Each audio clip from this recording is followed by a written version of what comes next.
सड़क का राजकुमार। नमस्कार दोस्तों, स्वागत है आपका हमारे चैनल पर। आज मैं आपको एक ऐसी कहानी सुनाने जा रहा हूं जो आपकी आंखें नम कर देगी, दिल को छू लेगी और सोचने पर मजबूर कर देगी। ये कहानी है एक बेघर भिखारी की, जिसका नाम था रामू। रामू जो दिल्ली की व्यस्त सड़कों पर भटकता था, लेकिन उसके दिल में सपनों की एक पूरी दुनिया बसी थी। कल्पना कीजिए, दिल्ली की ठंडी सर्द रातें, कड़ाके की ठंड में जब अमीर लोग अपने गर्म कमरों में सोते हैं, रामू फुटपाथ पर एक पुरानी चादर ओढ़कर लेटा होता।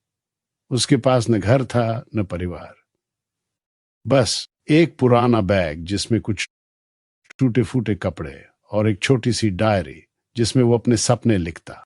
रामू की उम्र करीब 45 साल की थी, लेकिन उसकी आंखों में वो थकान थी जो सालों की मेहनत और निराशा से आती है। रामू का बचपन गांव में बीता था, एक छोटा सा गांव उत्तर प्रदेश में, जहां उसके पिता किसान थे, लेकिन सूखे ने सब कुछ छीन लिया। फसल बर्बाद, कर्ज बढ़ता गया और एक दिन पिता ने आत्महत्या कर ली। मां टूट गई और रामू, जो तब सिर्फ 15 साल का था, शहर की ओर निकल पड़ा। सोचा था दिल्ली में काम मिलेगा, पैसा कमाएगा, घर बनाएगा, लेकिन शहर ने उसे ठुकरा दिया। मजदूरी की, लेकिन मजदूरों की भीड़ में वो गुम हो गया। धीरे धीरे वो भिखारी बन गया। हर सुबह राम मुंह उठता और ट्रैफिक सिग्नल पे खड़ा हो जाता। बाबू थोड़ा सा दे दो, भगवान भला करेगा, वो कहता। लोग कभी 5 रुपए फेंक देते, कभी गालियां, लेकिन रामू कभी गुस्सा नहीं करता। उसके दिल में एक उम्मीद थी। वो कहता, भगवान ने सबके लिए कुछ न कुछ रखा है, मेरी बारी भी आएगी। वो डायरी में लिखता, एक दिन मैं अमीर बनूंगा, घर खरीदूंगा, मां को वापस लाऊंगा। लेकिन मां तो सालों पहले गुजर चुकी थी। रामू अकेला था, लेकिन उसके सपने उसके साथी थे। दोस्तों, क्या आपने कभी सोचा है कि बेघर होना कैसा लगता है? बारिश में भीगना, ठंड में कांपना और हर रात सोचते हुए सोना कि कल क्या होगा। रामू की जिंदगी ऐसी ही थी, लेकिन एक दिन सब बदलने वाला था। रामू की रोजमर्रा की जिंदगी बड़ी कठिन थी। सुबह 5 बजे उठना, कचरे के ढेर से कुछ खाने लायक ढूंढना, कभी कोई फेंका हुआ फल, कभी बासी रोटी, फिर सिग्नल पर खड़े होकर भीख मांगना। लेकिन रामू सिर्फ भिखारी नहीं था, वो एक कहानीकार था। शाम को जब वो अन्य भिखारियों के साथ बैठता तो कहानियां सुनाता। एक दिन मैं राजा बनूंगा, वो कहता। सब हंसते, लेकिन रामू मुस्कुरा था। एक बार रामू को एक छोटी सी नौकरी मिली। एक दुकानदार ने उसे दुकान साफ करने को कहा। रामू खुश हो गया, सोचा अब जिंदगी पटरी पर आएगी। लेकिन दुकानदार ने उसे सिर्फ 3 दिन बाद निकाल दिया। वजह, तू बदबू मारता है, उसने कहा। रामू की आंखों में आंसू आ गए। वो वापस सड़क पर। उस रात वो रोया, भगवान क्यों, मैंने क्या गलत किया? लेकिन अगली सुबह वो फिर उठा, उम्मीद नहीं छोड़ी। रामू की एक दोस्त थी, एक छोटी सी लड़की, नाम था गीता। वो भी सड़क पर रहती थी, 10 साल की, लेकिन समझदार। रामू उसे चाचा कहती। वो कहती, चाचा तुम्हें लॉटरी खेलनी चाहिए, मैंने सुना है लोग अमीर बन जाते हैं। रामू हंसता, बेटी लॉटरी किस्मत वालों की होती है, मैं तो बदकिस्मत हूं। लेकिन गीता जिद करती। एक दिन उसने अपनी भीख से 10 रुपए बचाए और रामू को लॉटरी टिकट खरीदने को कहा। रामू सोचता रहा, उसके पास सिर्फ 20 रुपए थे, या तो खाना खाए या टिकट खरीदे। लेकिन गीता की आंखों में वो चमक देखकर वो मान गया। वो गया लॉटरी की दुकान पर। एक टिकट दे दो, उसने कहा। दुकानदार ने हंसकर कहा, भिखारी भी अमीर बनना चाहता है। रामू चुप रहा। टिकट लिया, नंबर था 7,86,543। वो टिकट अपनी डायरी में रख लिया। शायद ये मेरी किस्मत बदल दे, उसने सोचा। दिन बीतते गए। रामू की जिंदगी वैसी ही, लेकिन अंदर से वो उत्साहित था। हर रात वो टिकट देखता और प्रार्थना करता। गीता कहती, चाचा अगर जीत गए तो मुझे नया कपड़ा दिलाना। रामू हंसता, बेटी पूरा घर दिलाऊंगा।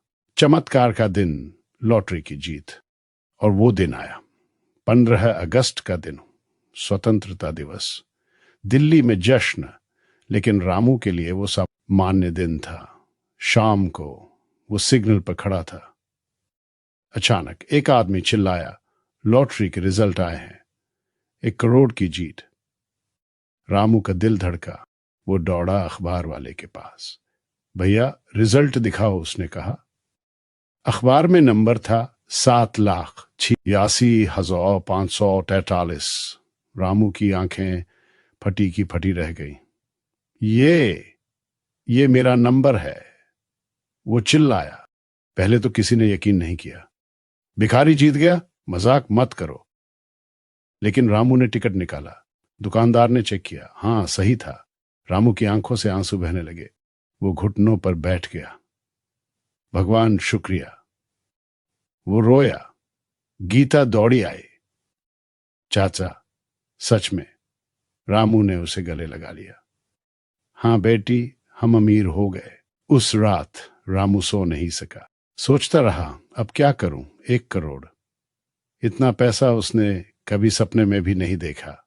लेकिन डर भी था, क्या लोग छीन लेंगे। वो टिकट छुपा कर रखा।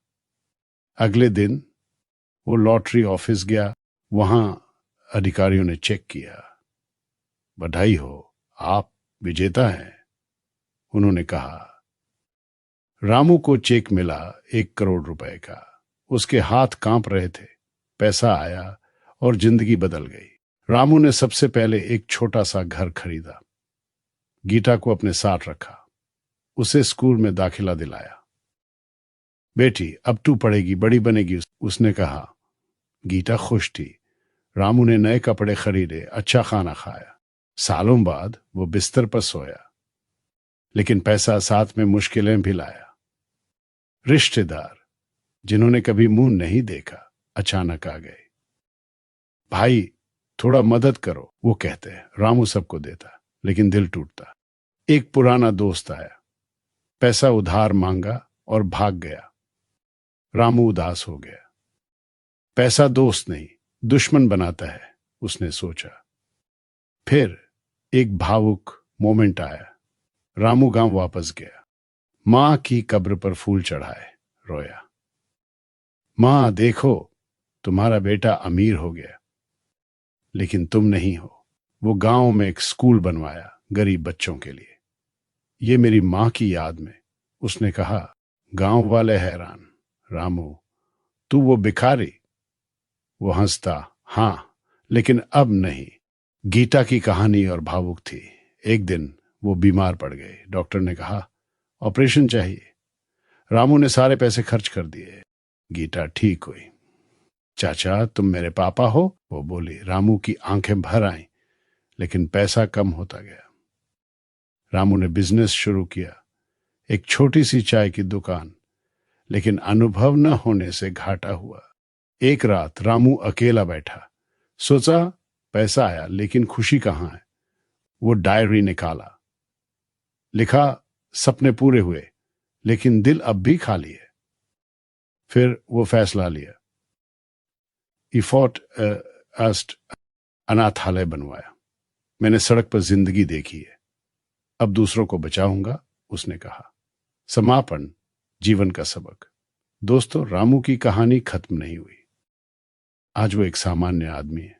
घर है, गीता पढ़ रही है और वो अनाथालय चलाता है। पैसा गया, लेकिन सम्मान आया। रामू भैया कहते हैं, वो कहता लॉटरी ने पैसा दिया, लेकिन जिंदगी ने सबक सिखाया। पैसा महत्वपूर्ण है, लेकिन रिश्ते, उम्मीद और मेहनत ज्यादा। ये कहानी हमें सिखाती है कि किस्मत कब बदल जाए पता नहीं, लेकिन कभी हार मत मानो। दोस्तों, अगर ये कहानी आपको पसंद आए तो लाइक करें, सब्सक्राइब करें और कमेंट में बताएं आपकी जिंदगी में कोई चमत्कार हुआ।